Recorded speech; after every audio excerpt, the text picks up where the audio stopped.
Salutare toată lumea și bine că la un episod de a trecut o grămadă de timp, cred că una, nu de când am mai vorbit în episoade. Mi-a consumat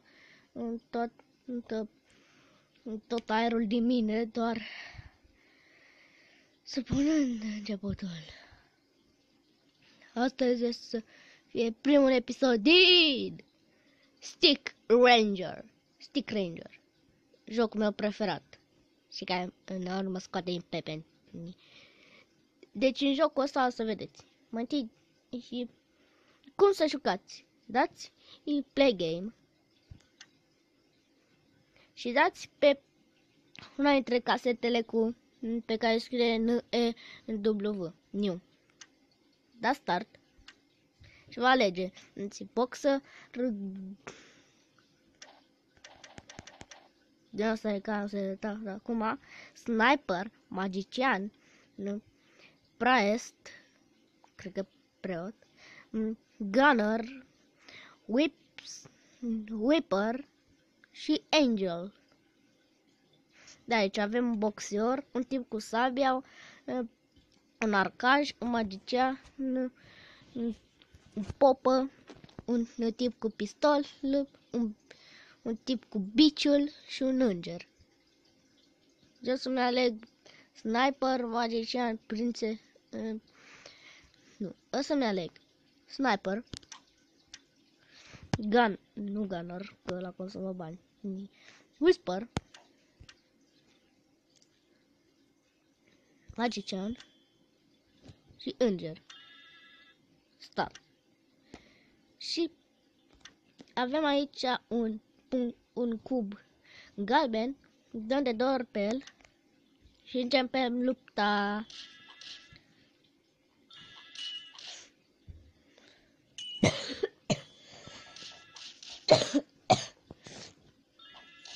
Stați un pic, că trebuie să umblu un pic la setări. Options.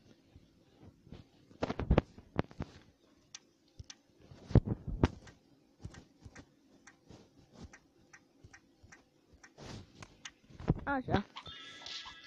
Mult mai bine. Da, deci cam asta trebuie să face jocos. Da. Să debați cu ăștia. Cu inamici. Ai și inventar de...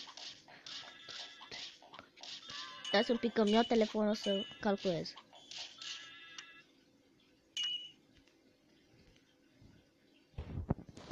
Bun, deci...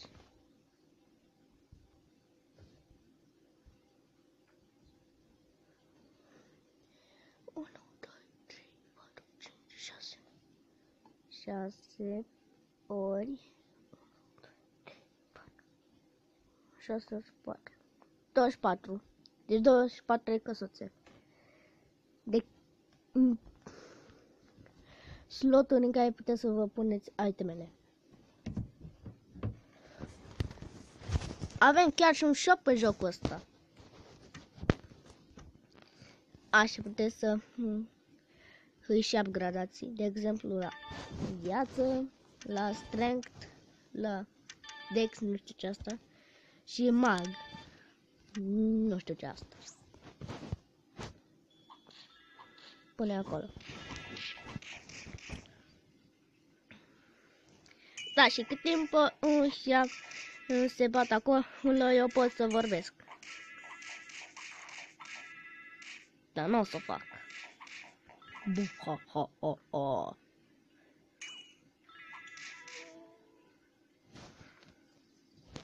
Și putem și să-i luăm pe ăștia. De exemplu, acum l-am luat pe ăsta cu biciul. O să fac ce vreau. Eu pot să fac asta. Să trec peste nivele. Bum. Da.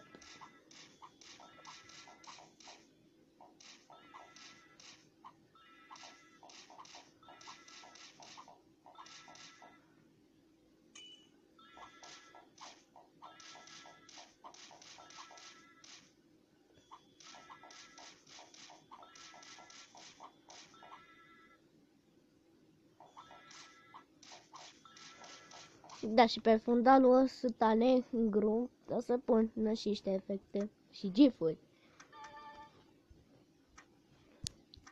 Că atunci când îi upgradezi pe ăștia, voi să puteți face ceva. Să vă uitați la ceva mai interesant.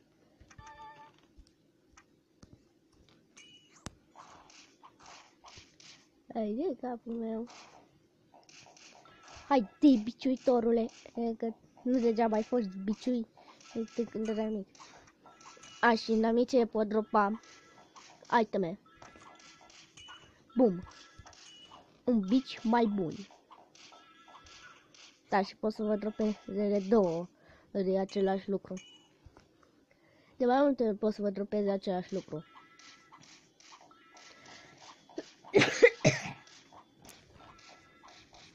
Ban, ban, ban, ban, ban.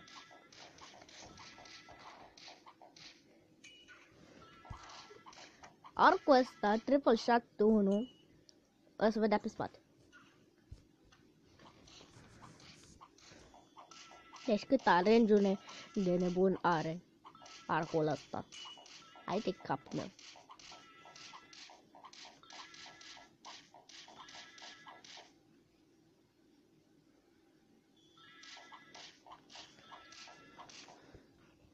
Bun.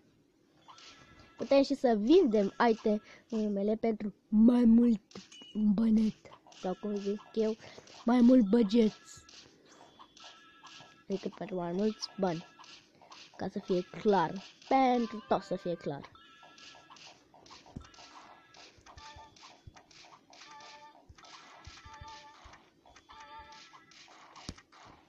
Așa. Un item mai bun.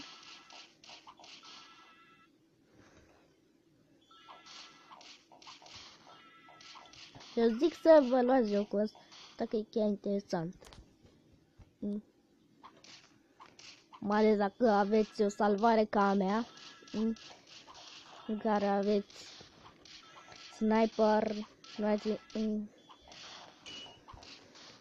nu mai țin minte ce aveam. A, da, sniper, popă, tip cu sabia și tip cu biciu. Acolo unde cercuiesc eu cu roșu sunt banii. Ca să știți. Să fiți atenți. Pauză de gifuri. Adică pauză de gifuri. Știți ce sunt gifuri? Videoclipuri. Nu mă scurtă pauză.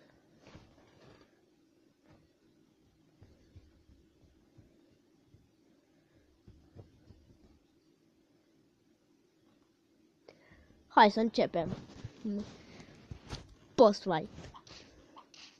Boss arena.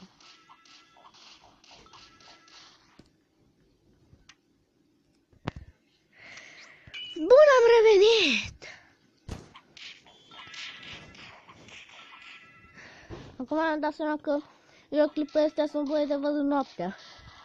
Când sunteți în pat, vă luați o căruță de ceva bun de băut și ceva bun de mâncat.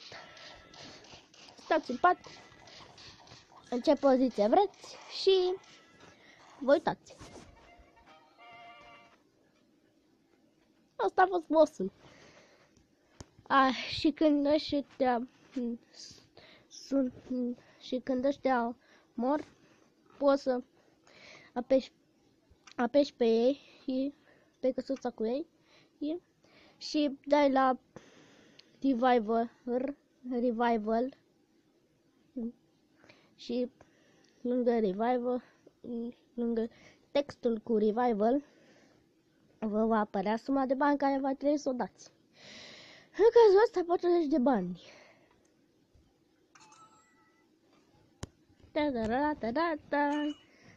Și în boș poți să vă bice și artefacte. Locul ăsta e plin de reclame. Hai să ne ducem la town, la oraș. Aici avem casa unde putem să le vindecăm și la shop putem să le cumpărăm. Logică de astea, că doar logic. Putem și să apăsăm pe căsuța cu sale și se vinde.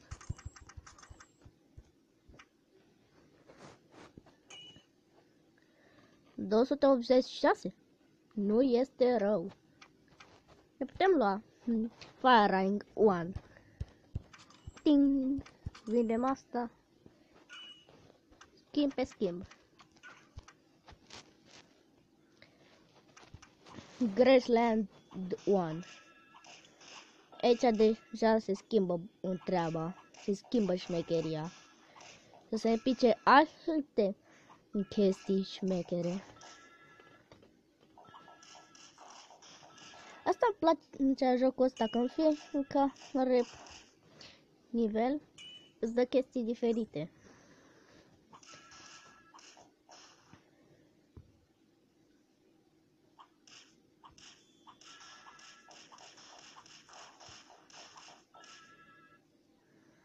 Și am umblat la setup, la options și am dat la LP bar. Inițial era pe O, dacă dați on, se vede barra HP deasupra playerilor sau inamicilor, depinde cum vreți. Și aici unde am pus ăsta de Amovizen, încă să-mi arate câte minute am petrecut în episodul ăsta. Automove. O să-i pun off și nu se mai mișcă. 3, eu se mișcă. Da, pentru că sunt da, pentru că sunt lene și la propriu și la figurat. O să dau așa, să se miște automat. Și ne-a picat ceva nou. Poison arrow. De data asta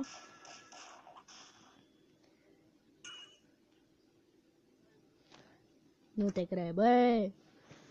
Bă, mi-a picat un cristal. Cristalul ăsta nu mai țin minte cât îți dădea dacă le vinzi. Da, cu cristale și cărțile. O să vedeți într-un episod că o să apară și cărți. Sigur o să apară și cărți de joc în jocul ăsta. Wow, ce dubios am sunat. Deci, cărți de joc în joc. De viață. Și cu astea puteți să le dați la ăștia ca să aibă beneficiile care sunt pe cristale. De exemplu, la asta Red Crystal 1 atac plus 1-3. 1 sau 3. Da, pentru că eu sunt mai bazat pe bani în jocul ăsta, n-a să pun cristalul la pe ăștia. O să-l vând.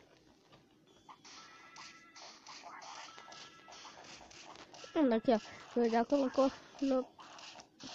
Uite, bă, iară și o chestie șmecheră. Iată ăsta, magicianul îngheța inamici.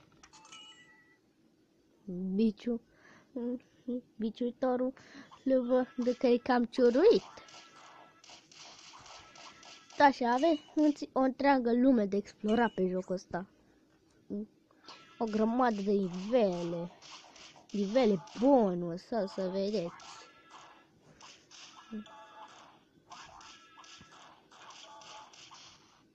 Da, nu o ducem bine.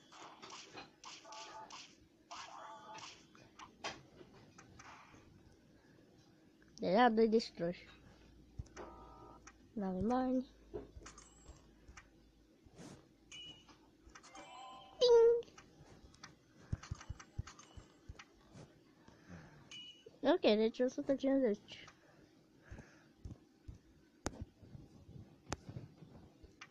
Așa. Și de data asta sărim peste toate nivelele. Și nu v-am spus, dacă să treceți la următorul nivel, trec unul dintre playeri să atingă semnul care apare la capătul hărții.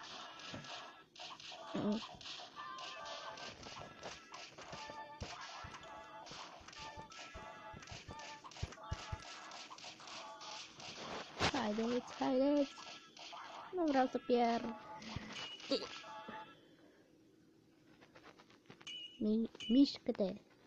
Mișcă-te, biciuitorule.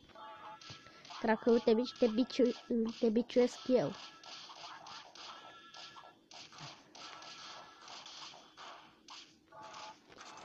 Biciuitoare, nu primești pedeapsă pentru asta. Ia idei. Hai să am upăr creț.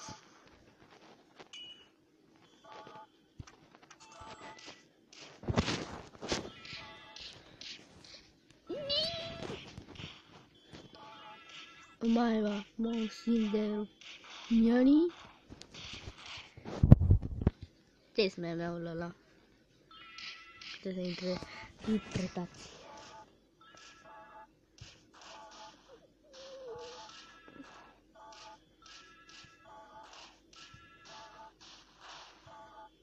No, e ca și pierdut. Da, game over. Acum să vă arăt salvarea mea. Level 14. Nu vreau să pun cardul ăsta în tapul ăsta. Vreau să vând cardul. Uitați-vă. Acum să dau mai departe. Mai întâi să se regenereze ăștia.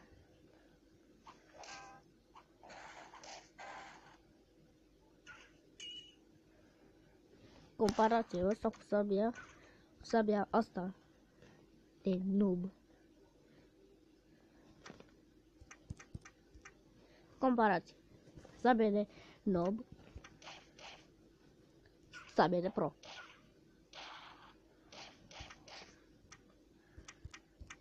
Diferență foarte logică.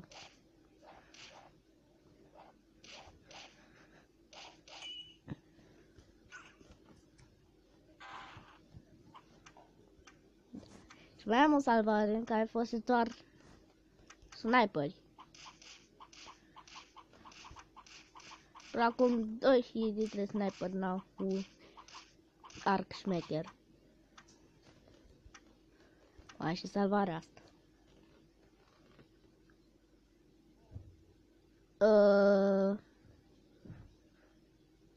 Nu cred.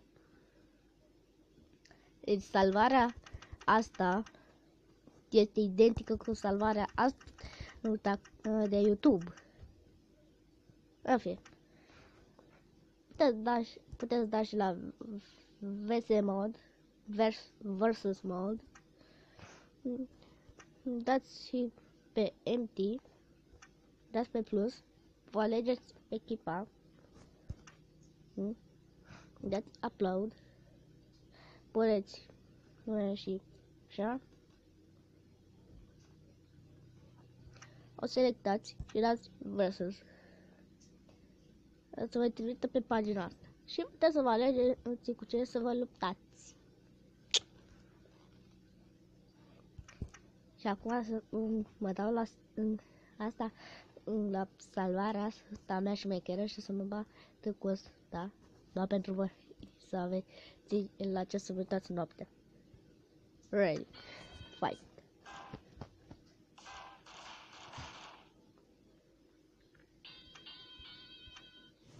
Sunt doar un pic, dar cum vreți. Eu cam atât a fost cu acest episod. Dacă v-a plăcut, nu uitați să dați like, subscribe și trebuie să dați și pe butonul de join ca să nu puteți dona și să mi scurtați perioada ca repun videoclipuri. Adică să postez videoclipuri mai des. Eu am fost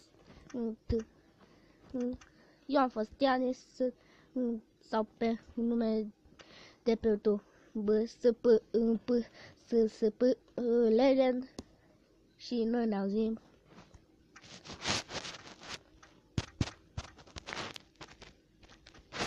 data viitoare.